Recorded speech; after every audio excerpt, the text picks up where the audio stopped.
J'ai tellement des actualités uniques, dynamiques et renversantes dans le journal TV. Algo manaraka ny izo algo ny kalitao amin'ny vidiny mirage olotranao ny fampalalam-baovao. Ina, plus raffiné que jamais. Ita, huilerie industrielle de Tamata, hisatra mitely sy roa arivo. Olotranao ny fampalalam-baovao.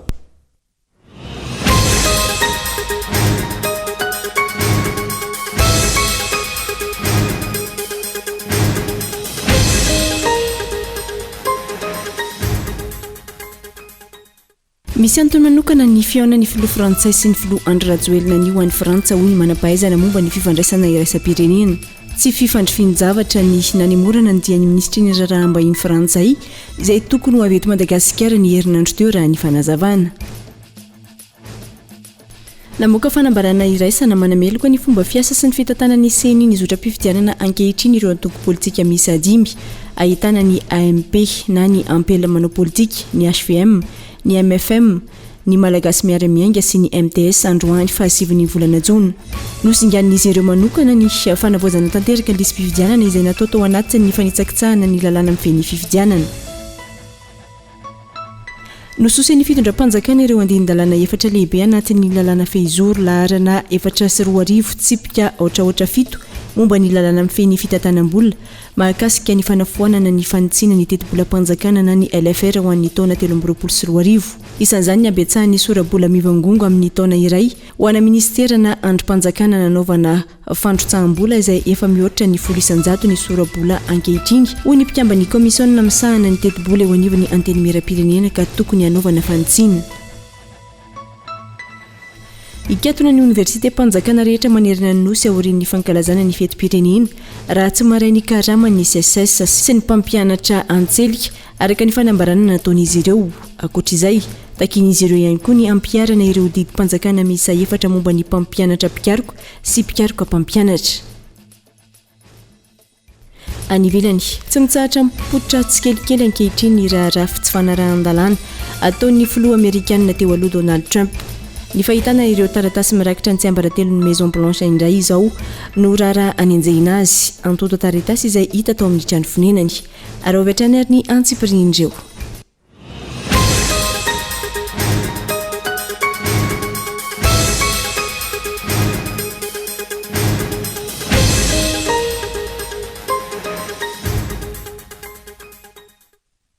Manatra ny araba tompoko lasy tompoko vavy tonga soa indray atao anatin'ny fampalalam-baovao amin'ny ity alin'ny zoma fahasivy ny volana Jona taona 2024 ity ampiasaina ampanajana tanteraka no anasananao hanaraka ny fampalalam-baovao hatramin'ny farany anomboantsika ny fotoana avy hatrany ary dia misy antony manokana ny fihaonan'ny filoha frantsay sy ny filoha Andry Rajoelina anio any Frantsa hoy ny manam-pahaizana momba ny fifandraisana iraisam-pirenena. Tsy fifandrifian-javatra ny nanemorana ny dian'ny ministry ny raharaham-bahiny frantsay izay tokony ho avy eto Madagasikara ny herinandro teo raha ny fanazavana onina saina. Anio no tanterahana ny Frantsa ny fihaonany amin'ny filoha frantsay Emmanuel Macron sy ny filoham-pirenena malagasy Andry Rajoelina. Raha ny fampahafantarana nataony teo anivon'ny fiadinan'ny Repoblika, lafiny ara-toekarena sy ara-diplomatika ary ny fifandraisana eo amin'ny firenena roa-tonta no lahadinika eo amin'ireo filoha roa ireo. Ho an'ny manam-pahaizana eo amin'ny fifandraisana iraisam-pirenena, misy antony manokana ity fihaonana ity. Tsy maintsy misy antony manokana raha ny tena marina dia tokony ministra frantsay na ny délégationna frantsay no iona amin'ny délégationna malagasy mikasika an'ireo nosikelintsika eo amin'ny lakandrano ny Mozambique io.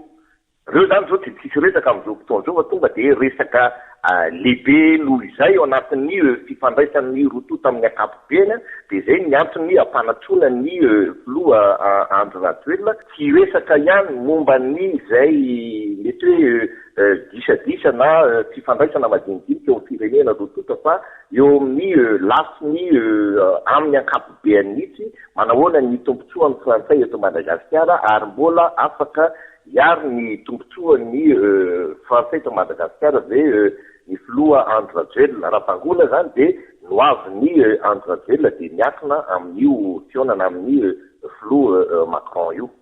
Raha ny angom-baovao natao tamin'ny volana aprily ny ministra frantsay misahana ny raharaham-bahiny Kolo no tokony ho tonga teto Madagasikara ary nahemotra izany ka ny fiafaran'ny volana mety indray ny daty manaraka saingy nahato izany fa ny fiaonana teo amin'ny filorotota no notanterahana. Amin'io herinandro io raha tsy misy ny fiovana fa ho tonga eto Madagasikara ity ministra frantsay ity miaraka amin'ireo delegaciona izay tariny. Midika ve izany ho ny mpanara-baovao fa misy fepetra sy fifanarahana manokana ataon'ireo filoro ireo mandritra izao fiaonana izao ka miankina amin'io no fizotry ny dian'ireo delegaciona ny lahadinika sy ny asa ho atao eto Madagasikara. Ny fitondrana ankehitriny izay efa zatra sy ny aina tao anatiny tsy fisiany mangarahara hoy ny solombavambahoaka.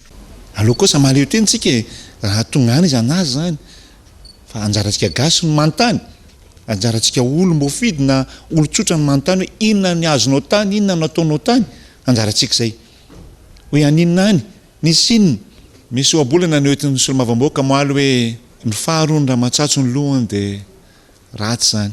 Toran'izany koa no averiko aminareo androany hoe raha ny tena marina ny sincérité budgétaire tsisy avy amin'iza moa zany. Raha ny tena marina na mandingana maketsy andavamamba raha maketsy tany fotsiny ny filoham-pirenena tokony fantatry ny vahoaka. Inona no atao any? Androany tsy fantatra. Anjarantsika mitaka an'izay, anjarantsika rehefa avy eo mahaiza mifidy are. Andrasana amin'ity fiaonana eo amin'ny rotota ity ihany koa nitondro gadra roa lahy teratany frantsay izay voasaringotra tamin'ny raharaha Apollo 21 tazominy any amin'ny fonjany tsy afa ary angatahany frantsay ny ampodiana azy ireo. Eo ihany koa ny fandresena lahatra ny mpamatsy vola mba hanohana ara-bolan'ny Madagasikara amin'izao fifidianana izao noho ny tsy fananany ny fanjakana malagasy hoentimanana. Namoaka fanambarana iresana manameloka ny fomba fiasa sy ny fitantanany CNI ny zotram-pifidianana ankehitriny ireo antoko politika misy dimy ahitana ny AMP na ny ampelamanao politika, ny HVM, ny MFM, ny Malagasy miara-miainga sy ny MTS Juin fahasivy ny volana Jona. Nosingan'izy ireo manokana ny fanavaozana tanteraka ny lisy mpifidianana izay natao tao anatin'ny fanitsakitsahana ny lalàna mifehy ny fifidianana. Tsy mampiseho ny mangarahara na izany amin'ny fanavaozana tanteraka ny lisitra na ny vola ikarakarana ny fifidianana ihany koa ny CNI sy ny gouvernement raha ny fanazavana trany. Ivry no mitatry ny antsepriny izay. Natao tao anatin'ny fanitsakitsahana ny lalàna mifehy ny fifidianana ny fanavaozana tanteraka ny lisy mpifidianana ka nitarika antsy fahatratrarana ny tanjona napetraka ary nitondra hatrany amin'ny famafana ny anaran'ireo olom-pirenena efa voasoratra tao anaty lisitra. Raha ny fanambarana ny raisan'ireo antoko politika dimy ahitana ny AMP na ny ampelamanao politika, ny HVM, ny MFM, ny Malagasy miara-miainga sy ny MTS androany. Nomelohan'izy ireo ihany koa ny noty laharana raika amby 780 bara 320 bara CNI bara SE niraisin'ny sekreteram-panatanteraka nasionalin'ny CNI izay tsy ara-dalàna ary manitsakitsaka ny tetiandro no tapahana ny raika amby 30 martsa 322 ka mamadika ny datiny 10 Jona izay tokony ho famaranana tanteraka ny lisy mpifidianana ho lasa famaranana vonjomaika. Nomelohan'izy ireo ihany koa ny teny navoaka ny filohan'ny CNI ny 9 Jona 322 izay nanapaka tamin'ny fomba tsy ara-dalàna ny famaranana tanteraka ny lisy mpifidianana ny 7 Jolay 322 indray. Amafisin'izy ireo fa ilaina ny fanitsiny ireo lesoka rehetra avy amin'ny CNI tsy vita ny fahefanam-panatanteraka miaro ireo zofotry ny olom-pirenena ary nomelohan'izy ireo ihany koa ny fanitsakitsahana ny fahalalahany tsirairay. Ny herisetra atao aminy ary ny tsy fisiny ny fanapakevitra entitra anamavanana ny fahasairana ny isa-tokantrano. Ny savorivory sy ny fahasaranam-bahoaka izay tsy ametraka ny fitoniana hikarakarana fifidianana milamina. Fetsiketsehana izay mahafaly azy fotsiny no ataony fahefanam-panatanteraka. Tsy misy fanapakevitra matitra isiany ny fitoniana raha ny fanambarana trany. Nampatsiahivon'izy ireo anatin'ity fanambarana iraisan'ity ihany koa fa tsy maintsy hiteraka korotana hiatraika amin'ny sosialim-bahoaka sy ny toe-karena, ny fiziriziriny ny fahefanam-panatanteraka sy ny CNI amin'izay endrika tsy fanaran-dalàna maro izay. Hatreto, tsy mampiseho ny mangarahara amin'ny fanavaozana tanteraka ny lisy mpifidianana sy ny vola enti mikarakara ireo fifidianana ho avy ny CNI sy ny governemanta. Mitanila ihany koa ny fanjakana manoloana ny fanaovana fahefanam-panatanteraka hetsika politika izay mampiasa fahefam-panjakana. Manoloana ireo, miantso ny mpiara-miombonantoka rehetra ho mailo sy enitra amin'ny fanaraha-maso sy ny fanavaozana ny lisitra sy ny zotram-pifidianana ialana mikorotandreo antoko politika dimy. Ireto faran'izay nampatsiahy fampisehatra maro toy ny antoko politika, ny fiarahamonim-pirenena sy ny mpiara-miombonantoka ara-bola sy ara-teknika no efa niantso ny hanavaozana ny lalàna mikasika ny fifidianana sy ny hanatsarana ny fanisany ireo mpifidy taorian'ny fividianana filohan'ny pirenena ny taona 2024. Nososy fitondram-panjakana ireo andin-dalàna efatra lehibe anatin'ny lalàna fehizoro laharana efatra sy roa arivo tsipika ohatraohatra fito momba ny lalàna feny fitantanam-bola mahakasika ny fanafoanana ny fanitsina ny teti-bola-panjakana na ny LFR ho an'ny taona 2024 sy 2025. Isan'izany abetsahany sorabola mivangongo anatin'ny taona iray ho ana ministerana androm-panjakana nanaovana fandrotsaham-bola izay efa mihoatra ny 100 ny sorabola ankehitriny hoy ny mpikambana eo anivon'ny komisiona misahana ny teti-bola eo anivon'ny anteny mera-pirenena ka tokony hanaovana fanitsina. Miariary amin'izao fotoana ny fandikan-dalàna toy ny fahefana mpanatanteraka mahakasika ny fanafoanana ny fanitsiana ny teti-bola-panjakana ho amin'ny taona 2024 araka ny tapaka nandritra ny filakevitra minisitra ny fidojoana. Isan'ny vohitsakitsaka anatin'io lalàna fehizoro efatra sy roa arivo tsipika ohatraohatra fito momba lalàna mifeny fitantanam-bola raha tsy ilaza fa tsy nandininy fa 720. Efa betsaka ny transfert natao mihoatra ny 10% hatramin'izay. Nefa raha vao mihoatra ny 10% transfert atao dia tsy maintsy anaovana compte rendu spécial aty aminay amin'ny Assemblée nationale. Midika koa zany fa tsy maintsy manao loi de finances rectificative ny gouvernement.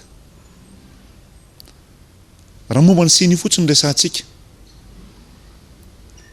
41 milliards no prévu efa lany zany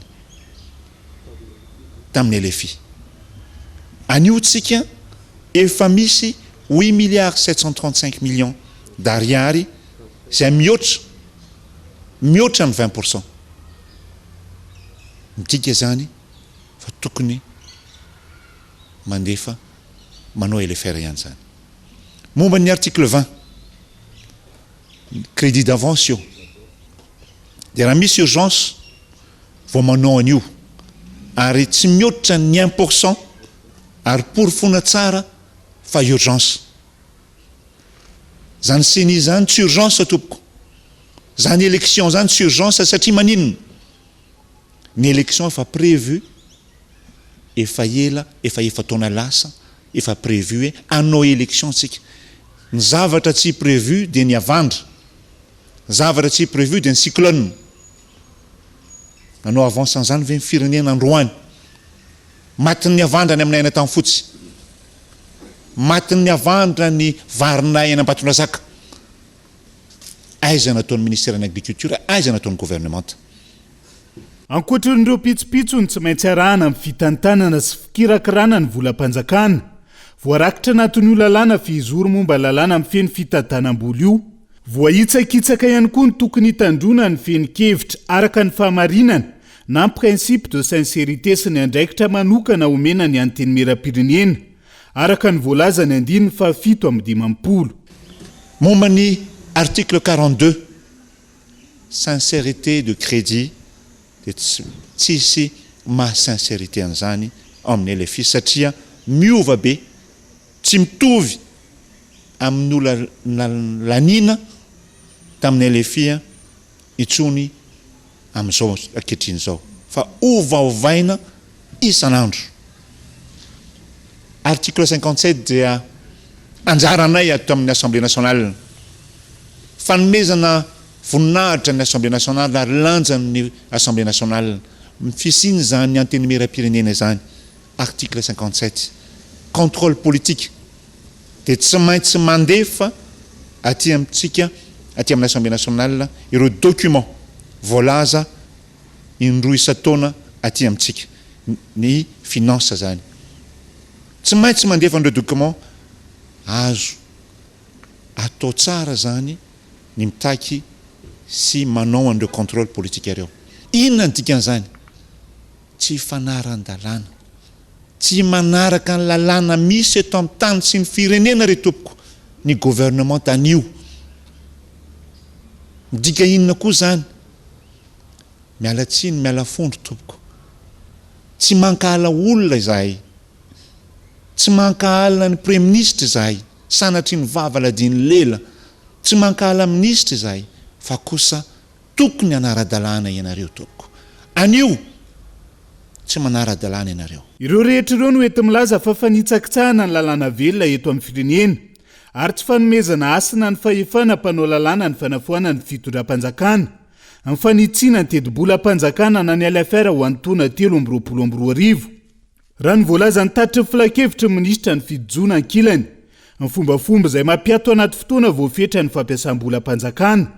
Vatany miditra anatin'ny fandrafetana ny lalàna amin'ny feny tedi-bola-panjakana sy mpantsiana izay anataran'ny fanatanterahana ireo fandaharana asa ny fanjakana no antony nanafoanana ny fanitsiana ny tedi-bola-panjakana ho antoana 322. Mipetraka arak'izany ny fanontaniana, maninona noho izao vao milaza nafaingana ny fanatanterahana ireo asa ka ny lalàna no dikaina tsodro izao. Fananiny fitondram-panjakana n'izao fotoana izao ny tsy havarina ny fanatotosana ny fifidianana hoy ireo mpamakafaka ny fiainam-pirenena Constant Ravelson. Fanamavanana ny anteny miaram-pirenena ny zava-misy amin'izao fotoana izao hoy ireo solombavam-bahoaka izay mpitondra ny teny vahoaka.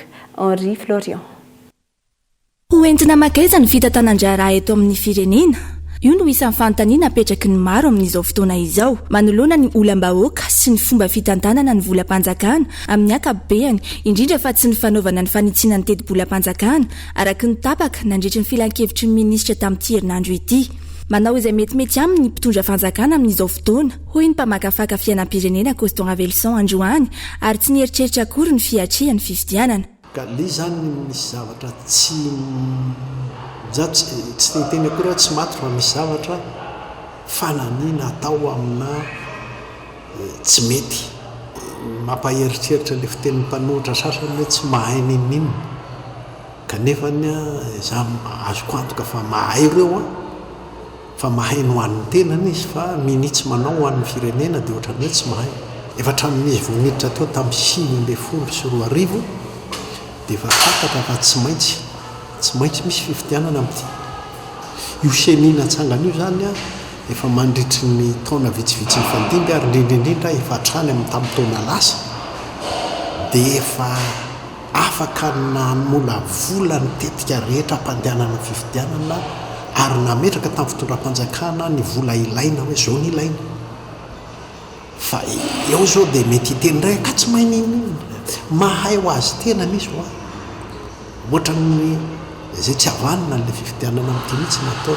Ho an'ny eo anivon'ny firaisamonim-pirenena nametraka iay amin'ny fanatotosana ny fifidianana ny zava-misy ankehitriny. Tsy mbola ampy 100 miliara ariary raha teo ny vola natokana ho an'ny seni ahafahana manatotosa izany fifidianana izany. Na misy aza ny fahafahana mamindra ny vola amin'ny zavatra hafa ka ho alefa ampiasain'ny seni tokony hipetraka mazava ihany anaraka ny lalàna momba ny fitantanam-bola-panjakana. Miteny moa zany ny fanjakana anatin'ilay tatitra hoe misy aménagement, misy mouvement de crédit afaka atao ao anivon'ilay loi de finance initiale. Marina tokoa izay fa dia miandry antsika hoe ahoana tsara moa zany inona tsara le mouvement de crédit ka sain'ny fanjakana atao mba amenona izay hoe 100 milliards d'ariary tsy ampy eo anivon'ny seny izay. Aiza izy noaka vola inona le hoe programme mifanandrifa amin'ny seny izay ahafana manao izay mouvement de crédit izay. Io koa moa zany hoe amarinina fa tokony valideny parlement moa zany izay hoe mouvement de crédit ataon'ny fanjakana izay ary efa niteny cour des comptes fa matetika moa zany tsy vita izay hoe validation ny parlement izay ka tokony manara-dalàna ny fanjakana manao an'izay validation anivon'ny parlement izay. Nanamafy ihany koa ireo solombavam-bahoaka fa efa nisy hatramin'izay ny fanitsiana ny tedi-bola-panjakana na teo aza ny fahakelezany fotoana. Tsy mifanaraka amin'ny voalaza ny lalàna ny zava-misy ankehitriny raha ny fanazavana. Ny vahoaka malagasy ny tompony fahefana voalohany indrindra. Vahoaka malagasy koa ny tompony vola izay no mahavolam-bahoaka ny vola ampiasainy eo anivon'ny fitondram-panjakana ka rehefa mandalo aty zany izy dia maka ny atao hoe autorisation parlementaire zany hoe ny eto anivon'ny antenimera zany amin'ny anaraka ny vahoaka malagasy no manome alalana ny fitondram-panjakana ny gouvernemanta zany ampiasa ny vola araky ny firafitry ny tedi-bola izay lanina ety anivon'ny antenimera firenena. Ankehitriny nefa ny zava-misy dia ohatrany hoe nenenivo ny mpanatanteraka no mandidy manapaka manao zany zay patany zany kasika ny fandaniana ny volam-bahoaka. Zany zavatra zany na amin'ny lafiny fotsiny hoe lalan-tsaina na metrahana ny lalam-panorenana sy ny lalàna fehizoro mifeny tedi-bola-panjakana dia tena hoe mitsipaka tanteraka zany fahefan'ny vahoaka ny zavatra mitranga amin'izao fotoana izao. tena atao maivana sy tsy manana lanja mihitsiny ny androm-panjakana ety amin'ny antenimery satria ohatra ny misesisesy loatra ny fameritra fitsipahana n'izany andraikitra omena ny androm-panjakana zany. Napakevitra maromaro avy any amin'ny gouvernement taraka izany no andrasam-besiny maro amin'izao fotoana izao mba hialana amin'ireo ahiahy maro samihafa indrindra fa momba ny fanatanterahana ny fifidianana filoham-pirenena. Fanao ny fisian'ny kolikoly avolenta sy ny fanotokodiana-mbola eo anivon'ny jirama no mahatonga ny fahatapahan'ny herinaratra amin'izao ho nisy olombam-bahoaka Roland Ratsiraka androany. Efa nisy ny fanadihadiana nataony Bianco momba izany saingy very anjavony ka anariny ity olom-boafidy ity ny anohizana izany amin'ny mahatanitany-dalàna ny Madagasikara. Onona saina. Manjaka ny gaboraraka eto amin'ny tany sy ny firenena ho nisy olombam-bahoaka ny Tomasina voalohany Ratsiraka Roland tamin'ity androany ity. Anjakan'ny kolikoly avolenta ny orinasa jirama antony zava-misy ankehitriny. Anisan'ny antony dia misy kolikoly avolenta.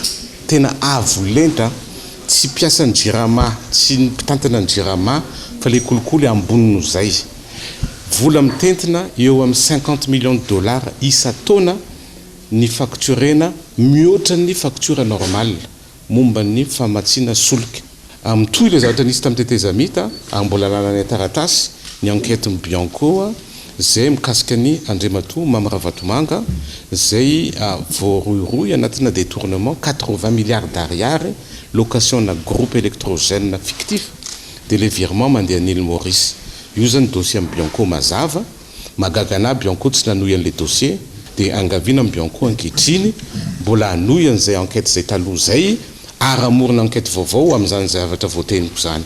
Miantsony Bianco ity solombavambahoaka ity andreny andraiky ny manolona ny fanaovana tantely afadrakotra ny orinasa jirama. Tsy tokony isy ambony lalàna eto Madagasikara raha ny fanazavana. Ankoatra izay, voaporofo tokoa izao fa ireo tsy nataon'ny mpitondra ny fandimby tao anatin'ny 90 taona no ataon'ny mpitondra ankehitriny ho ny solombavambahoaka Roland Ratsiraka. Miazakazaka ny gouvernement satria ho avy ny fifidianana dia manao annonce ABDB anatin'izany hoe région 24e région Ambadisoa any Maroantsetra tsy afaka atao petatoko daholo ny zavatra rehetra amin'ny tany sy ny firenena. Aiza ny vola nanaovana an'izany. Ny LFR ty tsy atao. Tsisy loi de finances rectificative tanatiny 90 taona mbola tsy nahita ako fa mety diso hoe tsisy LFR zany. Jeu des îles zao avy dia ahoana. Aiza ny volan'le Jeu des îles firy milliards d'ariary zany na ena hoe 100 milliards d'ariary ho an'ny Jeu des îles tsy maintsy misy loi de finances zany. Kanefa tsy ampasy loi de finances izy dikan'izany tsy ara-dalàna daholo décision raisin'ny zareo raha ohatra resa-bola. Inona ny fiainantsika règlement zay misy tsy arahana. Zay mahatonga antsika hoe république bananière, république tsisy dikany, tsisy fotony satria tsy manaja ny lalàna zay mifehy antsika isika. Ary vao fanjakana zao tena tsy manaja lalàna voalohany indrindra zavatra tsotra fotsiny. Maro ny sosokevitra na roso ahafahana mandamina ny toetra aram-pirenena ho iatrany ny filohan'ny MTS saingy manao be marena sy mandeha amin'izay sempata ny mpitondra ka izao vahoaka anatin'ny fahasehiranana lalina izao. Efa nisy ny volavolan-dalàna anatsarana ny fomba fiasan'ny seni napetraka teny anivon'ny primature ny tapaky ny volana meteo saingy niny fa ifanapanatanteraka lalaovina izany mba tsy ho tratra amin'izao fivirina raha-potoany antenimera rotota izao.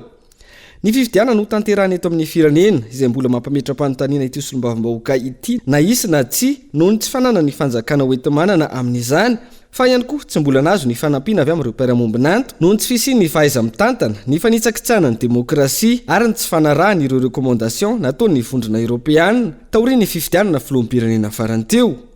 Raha ny faneho-keviny ho tsarain'ny tantara ny mpitondra ary tomponantoka amin'izay mety iseho eto amin'ny firenena raha fifidianana tsy manaja ny safidim-bahoaka no iseho. Raha tsy ninoty azon'ny Madagasikara raha ny tatitra izay navoaka ny GAFI na ny groupe d'action financière raha ny ady atao amin'ny famitsim-bola. Ahina ho tafiditra ho isan'ireo lista grise ny firenena raha toka tsy tratra ny taona 2024 ny fehipetra avy amin'ny GAFI ho iatrany ny fanazavan'ny samifina androany. Fitiny kolona. Tolo-kevitra 70 amin'ireo 70 izay nomeny GAFI na ny groupe d'action financière ihany no tratran'ny Madagasikara amin'ny resaka ady amin'ny famotsim-bola raha ny tatitra izay nataony samifina androany. Raha tsy ninaotana ny tomba nahazon'ny Madagasikara taorian'ny fivoriana ny alahady lasa teo ho tafiditra anatin'ny liste grise ny firenena raha tsy misy ny fanatsarana mialohan'ny taona 2024 ho ny samifina. Ny critère liste grise voalohany défaillance stratégique majeure.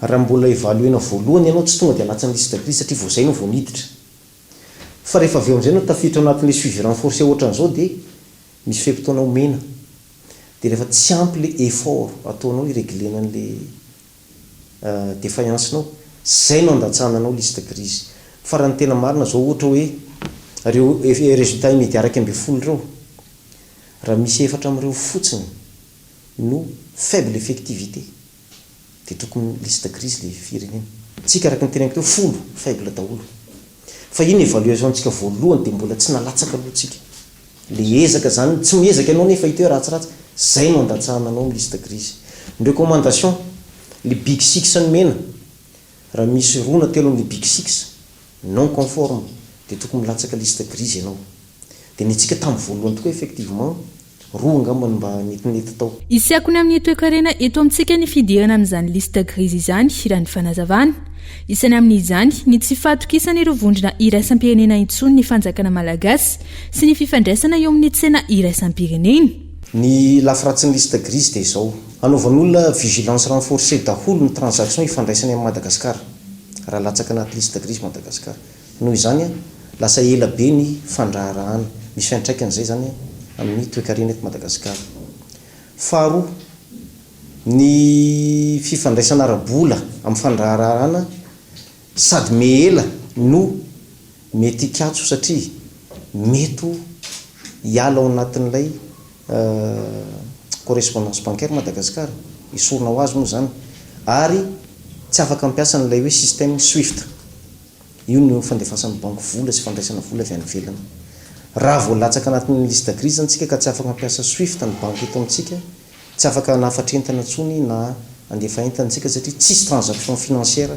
afaka atao midikany hoe tsisy mety misy ihany fa vitsivitsy noho izany tsisy akanjo ekanjotsika ntsony eto vaovao na ny fripiara mety tsisy ntsony fa fripitsika samitsika no ifampivarotantsika eto sisa ohatra fotsiny zay tsy maintsy tratrahana mialohan'ny fanadihadiana izay ataony gafi amin'ny taona 2024 ireo lesoka raha ny fanazavana nisy araka izany atrikasany arahana tamin'ny tompony andraikitry ny ministera samihafa ahafana mijery ireo lafiny teknika anatsarana ireo rafitra sy ny fomba fiasa na ny plan de mise en conformité et effectivité no tariny samifina androany tanjona ny ahafana manamora ny fanaramaso ireo orinasa isorohana ny famotsim-bola dia inany koa manakatina ny tapany voalohany fampahalam-baovao aorian'ny dokam-barotra isika miverina ao anatin'ny tapany faharoa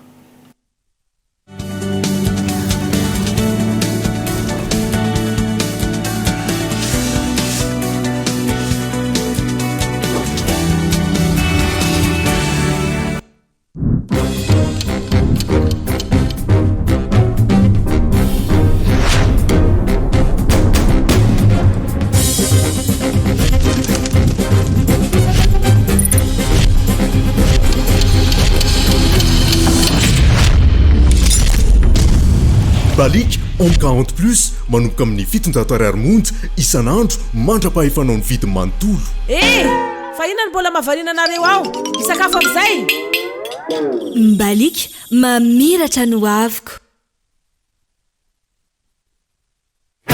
ina dia vita amin'ny soja voafantina mba hampatsiro ireo karazan-tsakafo karakarainao ny menaka ina dia ahitana oméga 3 sy oméga 6 ary ara-pahasalamana no notrikaina entin'ny soja ina ilay menaka manome tsirony nandronao isan'andro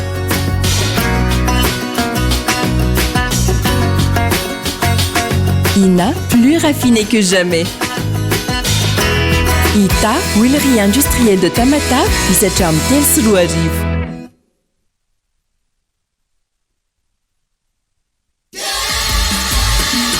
fiantsaka miavaka sy mahavarina reharesy lovana ty aoriny tonga navao maizy atsika io arena mipetraka toy ny hoditry izy matezaka nefa malefaka tontolo vao manokabaravarana nisy ainga avao isika gasy mireadre mananazy mianjaika ohatrany hoe manalazy navelany io mali banjinana no avy maafapoany indreo mpianakavy teneno anazy averindriany isika gasy aigle d'or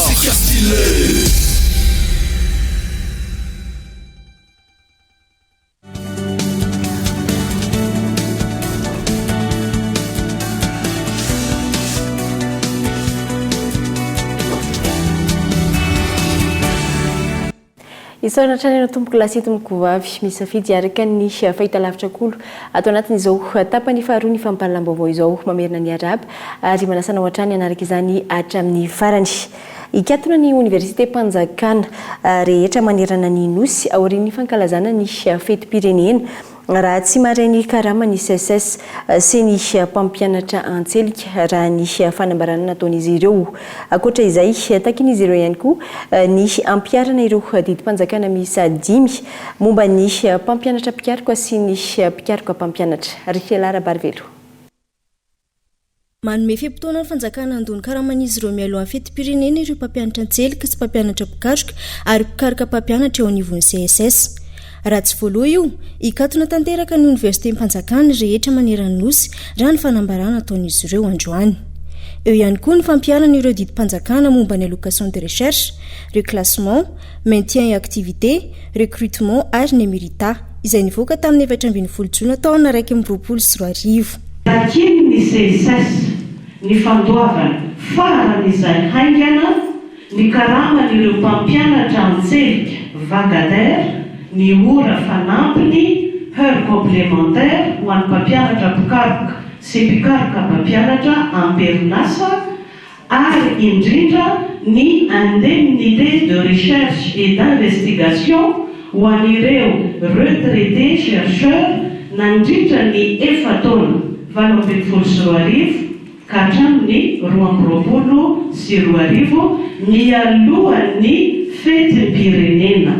Miankina fanjakana ny katsony fampianarana eny ambaratonga ambony na tsy eo izy ireo. Efa mitoetsy fampianarana ho an'ireo vagataire raha tsy misy mivaly mazava alohan'io 3 volana Jona eo. Tafiditra ao anatin'izany ny note, ny voyage d'études, encadrement, ny jury amin'ny resaka mémoire de fin d'études. Noho izany dia tsisy mivoaka ny avy amin'ny vagataire raha tsisy valina. Ho an'ny Université n'Antananarivo ny 700 ireo mpampianatra no mpampianatra antselika na vacataire. Arak'izany, raha tsy voavaly mialoha ny fetim-pirenena fitakin'izy ireo, hiatondray ny fampianarana eny amin'ny université miankina amin'ny fanjakana. Tapitra androany ny fiaonam-beparitry ny fiombonan'ny fiangonana kristianina eto Madagasikara na ny FFKM. Tafatsangana araka izany ireo rafitra andromasony FFKM ao anatin'ireo distrika 5 izay mandrafitra ny faritra Vakinakaratra ary noraisina avokoa ireo ankevitra lehibe entina metrahana ny anjara toeran'ny FFKM eto amin'ny firenena. Isan'ny nandray anjara tamin'izao dinika izao ny loholon'ny Madagasikara avy amin'ny antoko MMM. Andrinirina Andriamiarso Kolo Ansirabe.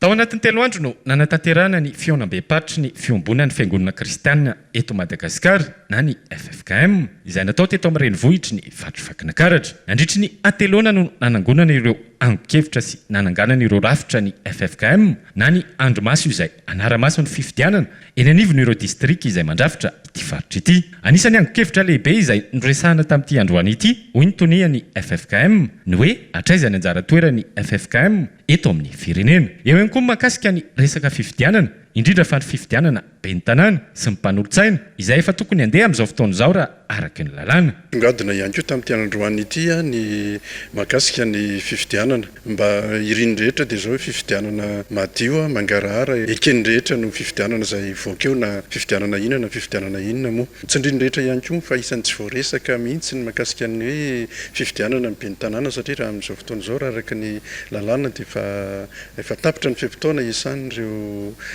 ben'ny tanàna sy ny mpanolotsaina dia irindrehetra ihany koa mba hojerena manokana ny mahakasika an'izay famoahana ny daty na ny firesahana ny amin'izay fifidianana izay ben'ny tanàna raha ny fihevitry ny rehetra raha dia tokony any ambany no miainga ny fifidianana miakatra hatry amin'ny faratapony. Marobe ireo lesoka hita sy tsapa amin'ny fikarakarana ny fifidianana olon'ny Madagasikara izay voafidy tato anatin'ny faritany-Antananarivo avy amin'ny antoko malagasy miaramianga izay nandray anjara fitenenana nandritra izao fiaonam-be izao. Anisany nasongadiny tamin'izany namoakan'ny antoko malagasy miaramianga ny memorandum izay mahakasika ireo lesoka rehetra tonseny amin'ny fanavaozana tanteraka ny lisam-pifidianana. Teboka maromaro no nisongaminay mikasika an'ity memorandum ity.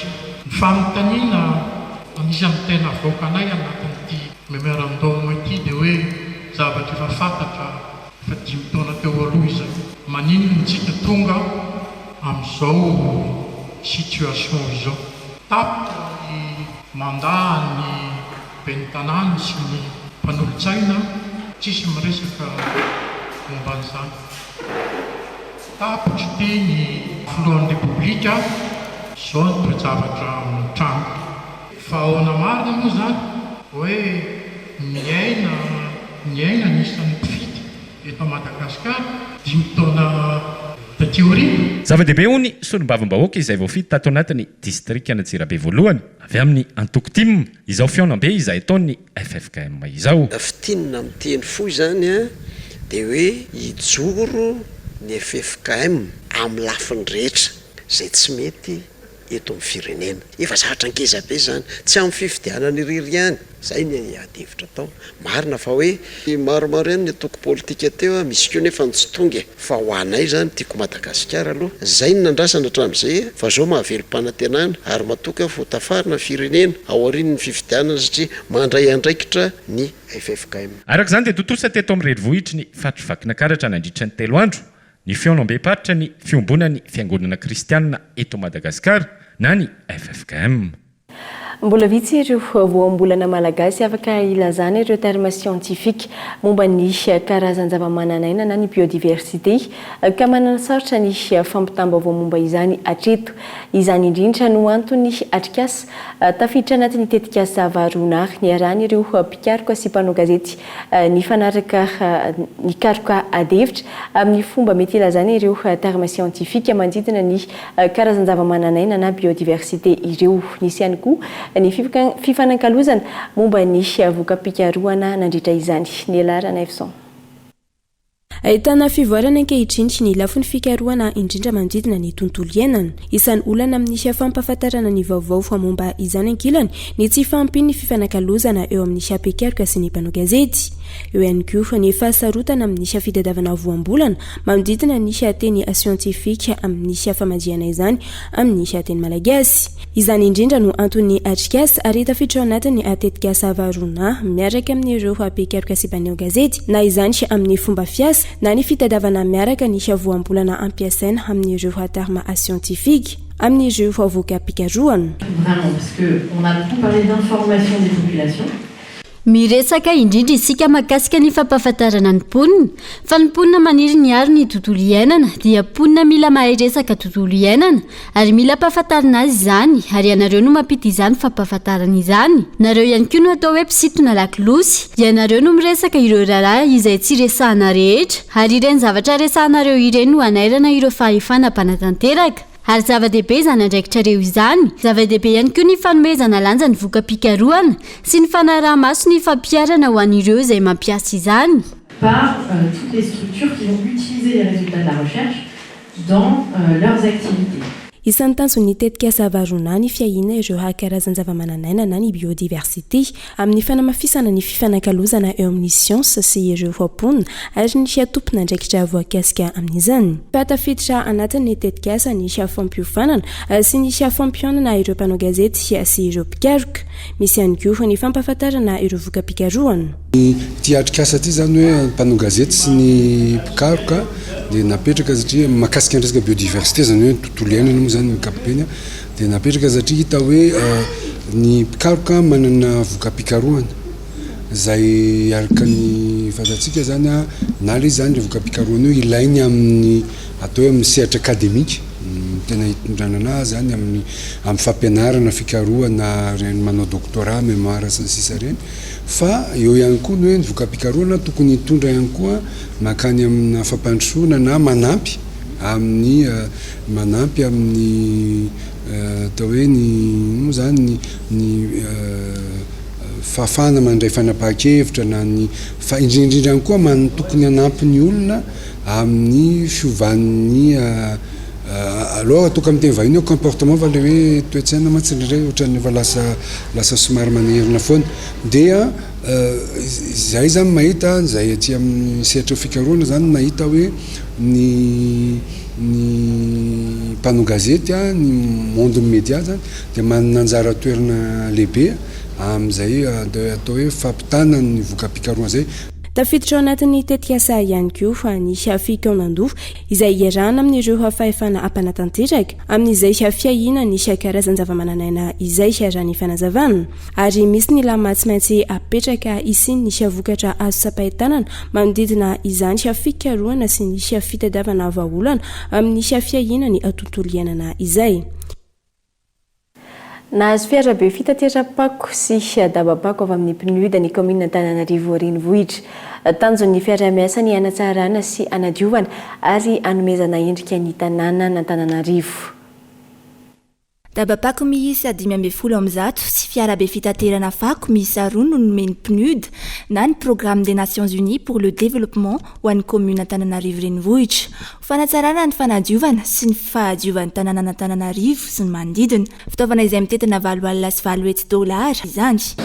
Hitantsika fa tsy ampy Antananarivo ahafahany tena misy anao camion anankiroa mba ahafahantsika manadio ny lakan-drano indrindra ny canal izay canal efa ela be izay efa narina rano maloto efa sasany amin'ireo efa 90 taona fa mila diovana ary ny olana hatrizay mandefa olombelona eo anatin'ireny canal ireny tena sady manahirana mampatahotra sady olombelona sy fasana azy ihany ka sofana amin'ireo camion anankiroa antsika ahafahana manampy ny tanàna anadio amin'ireo tanàna isaorana ny PNUD sy ny Nations Unies.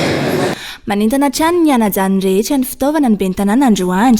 700 taona isan'andro ny fako tanterina eto Antananarivo renivohitra ka nampibetsaka amin'izay ireo fitaovana ireo. Isan'olana ny SRD mandany any amin'ny 400 millions d'ariary ny resaka solika fotsiny resaka. Ny olona ampiasaina amin'ny efa manakaiky indray arivo ny any SMA fotsiny ny mpanadio aty amin'ny tanàna moa efa misy 700 izay zany ezaka atao aloha mahavita vola afahantsika miasa raha miena fidiram-bola tsy afaka bata ny camion dia efa mitombo ny fanketotana. Ankoatra ny fandrindrahana sy ny fanangonana sy ny fitaterana ny fako eto Antananarivo renivohitra, amafisina ihany koa ny fanodinana ireo fako ho lasa akora hafa azo ampiasaina indray. Tanjona ny azona tanàna madio sy milamina. Eo ihany koa ny ahafahana mampiasa ireo singa azo ahodina avy amin'ny fako ho lasa fiari-karena iray hafa koa. Fa manao antsoavo manoloana ny firongatry ny fanorerana trano tsy ara-dalàna eny amin'ny toerana fandevenana ao mangatokana Antanamalandy Mahajanga ny komity ny Pokotany ao Antanamalandy Mahajanga. Voazimazimba ny asiny razana ary mitavozavoza ny fandraisan'ny fiadidinan'ny tanàna manoloana ny toe-javatra io hoy izy ireo. Anja Robert, Kolo Mahajanga. Manoloana ny fisian'ireo trano miorina tsy ara-dalàna eny amin'ny fasan'ny mangatokana ao amin'ny Fokotany Antanamalandy atao anatin'ny commune Ambonivohitra Mahajanga dia manaitra ny tompon'andraikitra voalohany ao amin'ny fiadidian'ny tanàna ny komity Pokotany ao Antanamalandy. Ankehitriny vao miaka ny rongotra teto tokoa ny commune eminay ny fagnambarana nataon'ny commune tsy mahafapo zay zany ny commune zany eny magistrat de la ville afaka mandidy manapaka izy raha mikasiky fasan-drazana fa tsy hoe iamby taratasy avy amin'ny tribunaly. Ny antony de zao maharary zany raha mbala olombelo mahagasingasy tsy tokony zay no anaovany antsoavo eto. Hatsika tsy tokony manao mandedy asa amin'io problème bavata eto Mahajanga io maharary anay tsy zakanay tsony take mahampitondra zay ety amin'ny base ke zay no anaovany antsoavo eto tsy vitany efa adosondreo ny vato agnoregnandreo tragno amboleandreo zavatra reo hitatsika reo tragno nory reo fasan-drazana reo tompoko ary ohatran'izany koa ty andrefana ty ato izay nagnanaovan'ny commune agnarian'ny fako fasan-drazanan'olo tsy vitan'izy maty fa mbola doroagna. Tamin'ny volana septambra 2024 efa nisy ny antsoavo nataon'ny reto komity Pokotany reto niarahan'izy ireo tamin'ireo fianakaviana maro voakasika ity raha ity. Ankehitriny ny anirongatra ny fisian'ireo trano miorina ambony fasana eny amin'ny fasan'ny mangatokana eo ihany koa ny fisian'ny fako izay miparitaka eny amin'io faritra misy fasana io ka ny angatany reto komity reto ny anisiny commune ambony vohitra mahajanga ny andromaso hiaro ny fahasandrazana ety an-toerana sy andraisan'ny commune ambony vohitra mahajanga ny andraikitra amin'ny fanisorana ireo trano miorina tsy ara-dalàna eny amin'ny fasany mangatokana ao amin'ny fokotany an-tany malandy io. Tsy eto andrenivohitra ihany tanora maro any amin'ny faritra Antsiranana ihany koa noroboka amin'ny fidorohana sy ny fitsondromana zava-mahadomelina roro amin'izao fotoana. Fidorohana zava-mahadomelina izay mampirongatra ny tsy fandriam-pahalemana any an-toerana raha ny fampitam-baovao. Tsy fandriam-pahalemana ao Antsiranana teraka ny fidorohana sy fitsondromana zava-mahadomelina roro. Manao izay ho afahany manoloana izany ireo tompona andraikim-panjakana sy ny mpitandro ny filaminana any an-toerana hoy ny gazety mpiseho isan-kerinandro Madagascar Matin Hebdo amin'ity gazety laharana roa telonjato omaly valojona 13 ity. 24 régions en vue. Rajoelina promet une décentralisation pratique. Io kosa indray no lohateny lehibe asongadiny izay ho hitan'ny mpamaky azy ao amin'ny pejy 4 sy 5.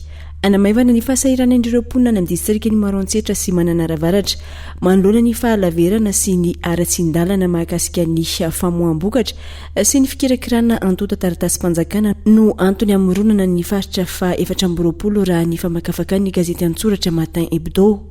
Ankoatra izay manome lanja ny asan'ny voafonja sy ny mahaolona ny fitondrana rajoelina hoy ny Matin Hebdo ao amin'ny pejy 4 ny iny vaovao faritra. Ho hitan'ny mpamaky azy ao amin'ny pejy 9 ny Madagascar Matin Hebdo ihany koa ny ambangovango ny fandaharana alalino izay vokarin'ny Kolo TVFM, ny momba ny fambolem-bary any Ambatondrazaka sy ny fiainan'ny vokatra isa-taona no voaboasina ao anatin'izany. Fandaharana izay arahana amin'ny fahitalavitra kolo isaky ny alahady amin'ny 7 Amin'ny maresaka avy any ivelany dia tsy mitsahatra mipoitra ankehitriny ny raha-ratsy fanarahan-dalàna ataon'ny filoha Amerikana teo anio Donald Trump. Ny fahitana ireo taratasy mirakitra ny tsiambaratelo ny Maison Blanche indray izao no raharaha anenjehana azy. Antota taratasy izay hita tao amin'ny trano fonenany. Fanampanazavana entin'ny alarana efson amin'ny sariny France 24. Misy sakana indray ny faniriany ny filoha teo aloha Donald Trump irotsaka ho filoham-pirenena amin'ny taona 2024. Akoatra ireo raharaha izay efa nanenjehana azy, nahitana taratasy mirakitra ny tsiambaratelo ny Maison Blanche indray ny trano fonenany ity filoham-pirenena Amerikana ity. Ny filoha Donald Trump araka izany no filoha nahitana raharaha sy fanenjehana maro ary tsy fanarahan-dalàna maro tahaka izao. Atao anatin'ny volana vitsy indroa nenjehany lalàna ity filoha teo aloha ity ary efa maro ny raharaha nanenjehana azy taoriny ny fiatsina filoham-pirenena azy intsony. Toy ny raharaha fanarotana aranofo, ny fanodikodonam-bola ary indrindra ny raharaha fanafiana ny Capitole ny 4 Janoary 2022. Fa somary mafimafy kokoa ny raharaha amin'ity endry mitoraka ity raha ny fanazavana. Hitan'ireo mpitandro ny filaminana FBA atao amin'ny trano fonenana izay misy an'ity filoham-pirenena teo aloha ity ny taratasy mirakitra ny tsiambaratelo ny Maison Blanche izay fitanana tsy ara-dalàna raha ny fanazavana. Dia ihany koa tompoko lasy tompoko vavy ny mamarana ny fiarantsika tamin'ity alina ity ankasitrahana feno ianao nanarika izany hatramin'ny farany mametraka ny mandram-piona ho amin'ny rahampitso indray. Veloma tompoko.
Ina, plus raffiné que jamais. Ita, huilerie industrielle de Tamata, Isacham Telsuluariv. Vous a présenté Ni Vaovao. Algo, Manarakani Iso, Algo, Nikaltao, Ambiden Mirage. Vous a présenté Ni Vaovao. Belma, des actualités uniques, dynamiques et renversantes dans le journal TV.